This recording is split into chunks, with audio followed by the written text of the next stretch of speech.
Acho que agora tá bom. Eu queria conversar com vocês, rapidinho, eu acho, sobre esse livro aqui. E é um livro muito pequeno, só que acho que foi um dos aprendizados mais essenciais assim que eu tive, e aí me deu essa vontade de falar sobre algumas coisas específicas que esse livro traz, né? Então, acho que eu posso começar com a seguinte pergunta: por que você acredita nas coisas que acredita? E aqui eu falo desde religião até a forma como você vive, a forma como você se enxerga, a roupa que você veste, a forma como você trata as pessoas, os seus amigos. Por que você acredita nessas coisas? O que faz, o que fez você pensar que isso é a melhor forma de existir?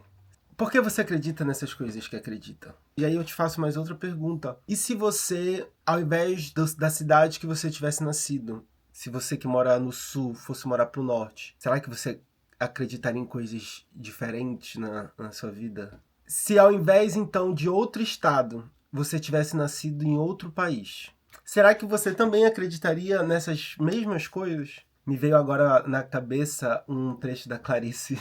Ela fala assim, não vou saber o livro, porque aí também já exigi muito da minha capacidade. Mas tem um livro que ela fala assim, me deram um nome e me alienaram de mim. Só o fato de a gente ter nascido aonde a gente nasceu, quase tudo na nossa vida já foi pré-definido. Por isso que, assim, morar fora, acho que foi a melhor coisa que aconteceu na minha vida, assim. Nada ensina tanto quanto, de fato, mudar de local, sabe? Às vezes de bairro já serve, de cidade, de estado, de país. Se Deus quiser, um dia eu quero mudar de planeta também, né? Porque da forma como tá, né? Tá difícil. Mudar para cá, para os Estados Unidos, foi começar a ser questionado sobre isso sem saber me fazer essa pergunta. É muito simples. E eu acho que eu torço muito para que você saiba responder, porque eu não sei responder. E foi esse livro que me fez tentar responder, sabe? Eu acho que uma das coisas que a gente talvez não entenda é que, principalmente do nosso período da infância, nós passamos por um processo de domesticação. Nós somos ensinados através da escola, nós somos ensinados através dos nossos pais, nós somos ensinados através dos convívios. Através desses ciclos, a gente começa a entender o que é certo, o que é errado, o que é bonito, o que é feio, o que é justo, o que não é. E o livro, na verdade, ele fala isso, que tudo que nós aprendemos, você pensar quando criança, você é uma criança e tem um adulto que supre você de comida, dá você uma casa, um teto, leva você pro médico quando você tá doente, paga suas contas. Então, tem todo o poder sobre a sua vida. O nosso medo, ele gira em torno de... Qual é a palavra, meu Deus? Mas nessa condição, assim, de sermos cuidados, a gente acaba fazendo muita coisa com medo de perder esse cuidado, sabe? Então, esse medo, ele, na verdade, gira em torno de uma só coisa, que é o medo da rejeição dessa pessoa que nos garante a sobrevivência, sabe? Eu lembro quando eu era mais jovem, que eu tenho uma tia, que eu lembro que eu quis alargador na orelha. Na época, etc, etc. Mas eu lembro que a minha tia virou e falou assim, se tu... E na época eu morava com as minhas tias, né? Se tu botar um alargador na tua orelha, tu não tem mais tia. Eu já não tinha pai, não tinha mãe. Aí eu ia ficar sem tia também. Então eu nunca, assim, eu poderia ter ido, ter feito isso, óbvio que se eu fizesse ela continuaria a ser minha tia, mas eu acho que durante toda a nossa infância, pelo fato de nós estarmos nessa condição assim, de sermos cuidados, a gente acaba fazendo muita coisa com medo de perder esse cuidado, sabe?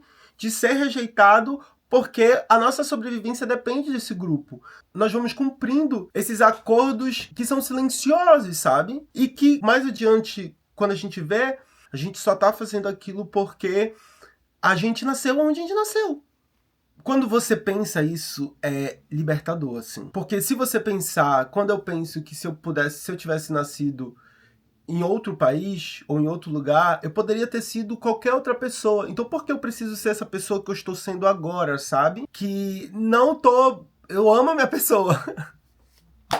Porque eu tenho tanta dificuldade em ser eu. Foi a primeira vez que eu me fiz essa pergunta, assim, de e se eu tivesse nascido... E aqui é um pouco dolorido eu falar, nem sei se eu vou compartilhar isso aqui, mas eu já, quando criança, eu pensava assim, nossa, se eu tivesse nascido em outra família, sabe?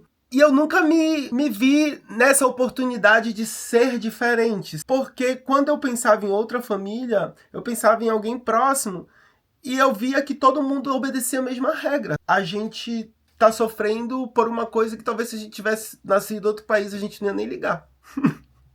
Nesse livro ele fala que muitas das coisas que nós aprendemos, essa simbologia toda, ela é nos passada exatamente através da comunicação, das palavras, né? Cada palavra que a gente põe para fora, mesmo que a gente não perceba, mas é uma realidade nova que está sendo criada. As coisas que nós falamos a nós mesmos e aos outros criam essa realidade, sabe?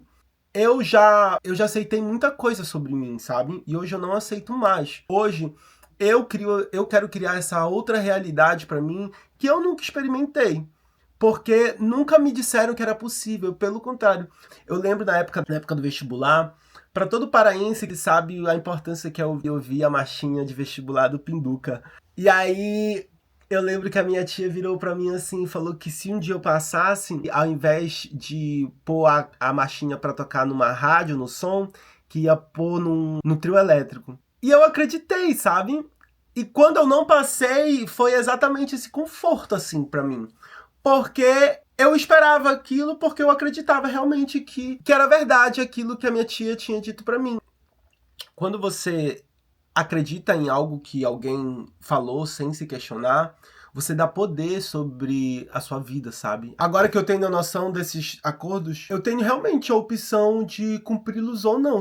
A grande resposta para isso é que você tem que decidir. Porque quando você não decide, não se questionar, você toma aquela identidade para você. Então, se pergunte, mais uma vez, por que você acredita no que acredita. Muitas das vezes, a gente também escolhe acreditar em coisas. Nós trabalhamos tanto com a suposição das coisas que elas se tornam verdades na nossa vida. Então, começar a se questionar é começar a trazer essa liberdade sobre quem nós somos, sabe? Por que você acredita no que acredita? Ou seja, de outra forma perguntando, qual é a forma que você decidiu enxergar o mundo? Com que lente você enxerga o mundo? Precisei mover a câmera aqui um pouco porque estava acabando a bateria, amador que sou. Já tô criando essa realidade aqui, olha, amador, não dá certo, não é pra fazer, tem que preparar mais, tá entendendo? É esse tipo de coisa. A gente se pega nesse tipo de coisa, assim. A forma como a gente fala com a gente é a forma como a gente vai se portar no mundo. A palavra, ela cria realidade. Então, observe a forma como você fala com você, porque a forma como você fala com você é o que você acredita sobre você, entendeu? É a forma como você se comporta no mundo. E a forma como você se comporta no mundo não necessariamente é a forma como você é. E quando você é o que não importa o local que ponham você. Você vai se manter firme àquilo que é a sua essência, aquilo que é você. Então, eu só vejo benefícios nessa pergunta e que essa pergunta possa chegar aí até você. E se você quiser de alguma forma responder ela aqui embaixo ou me dar uma oportunidade de compartilhar com você essa busca, eu vou ficar muito feliz.